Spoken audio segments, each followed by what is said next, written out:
რა უსამართლოა ცხოვრება.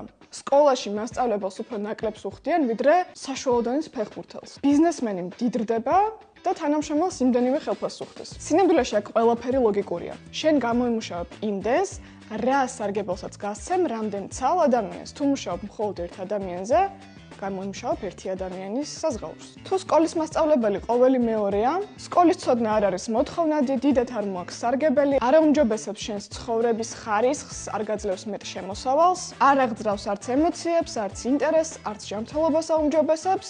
სამაგიეროდ არსებობს მეორე მასწავლებელი, რომელიც ონლაინში დაუშვათ პროგრამირებას ასწავლის. ეს ცოდნა მოთხოვნადია, იშვიათია და როგორც კი ისწავლე, მაშინვე შეგიძლია გადათარგმნა ფულად და ფული იმათ, რაც გაგიხარდება. შესაბამისად, მოსწავლის თვალში ამ ცოდნის ღირებულება მეტია და მზად არის ამაში მეტი გადაიხადოს. თუ სკოლის მასწავლებელი ერთდროულად მაქსიმუმ 40 მოსწავლეს გაწვდება ფიზიკურად, წლიდან წლამდე, სემესტრიდან სემესტრამდე ერთ და იმავეს იმეორებს, კარგავს თვითონაც ენთუზიაზმს და ეფექტურობას, თუ შენ დროს ყიდი ფულზე, დრო კი შეზღუდულია, ესე იგი შეზღუდულია რამდენის გამომუშავება შეგიძლია. ხოლო თუ პროგრამირების მასწავლებელი ისედაც ძვირადღირებულ ცოდნას, ანუ პროგრამირებას შეფუთავს ონლაინ კურსად, ჩაწერს ერთხელ, ერთდროულად 10,000 ადამიანსაც მოემსახურება. თან არა მარტო ლოკალურ ქალაქში ან ქვეყანაში, არამედ მსოფლიოს მასშტაბით. შესაბამისად, უფრო მეტსაც გამოიმუშავებს. ყველაფერი ლოგიკური და სამართლიანია. მეორე მასწავლებელი იმსახურებს მეტს, რადგან მიიღო თავის დროზე უფრო რთული გადაწყვეტილებები. ისწავლა უფრო მოთხოვნადი და რთული პროფესია,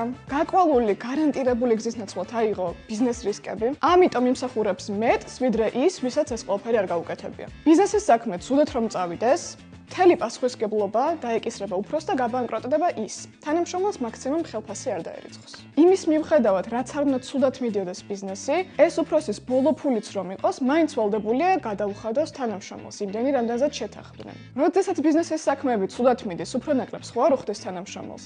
შესაბამისად, არ უნდა გადაუხადოს მეტი, როდესაც ბიზნესის საქმეები კარგად წავა. იმიტომ რომ ბიზნესმენის მხრიდან შრომითი რისკის ფულადი რესურსები თავიდან ჩადებული იყო უფრო მეტი. ან ირჩევ მოჩვენებით სტაბილურობას, სტაბილურ ხელფასს, რომლიდანაც ყოველთვის შეიძლება გამოგაგდონ. მოყვა შემცირებაში ჩაგანაცვლოს ხელოვნურმა ინტელექტმა, ეს იგივე რაოდენობა ინფლაციის გამო უფრო და უფრო ნაკლებს ყიდულობს. ან ირჩევ ფინანსურ თავისუფლებას და შანსს მაინც, რომ ყოველწლიურად ულიმიტოდ გაიზარდო ზევით და გაუმჯობესო როგორც შენი, ასევე შენი ოჯახის წევრების ცხოვრების ხარისხი. ერთი ცხოვრება გაქვს და არჩევანი შენზეა.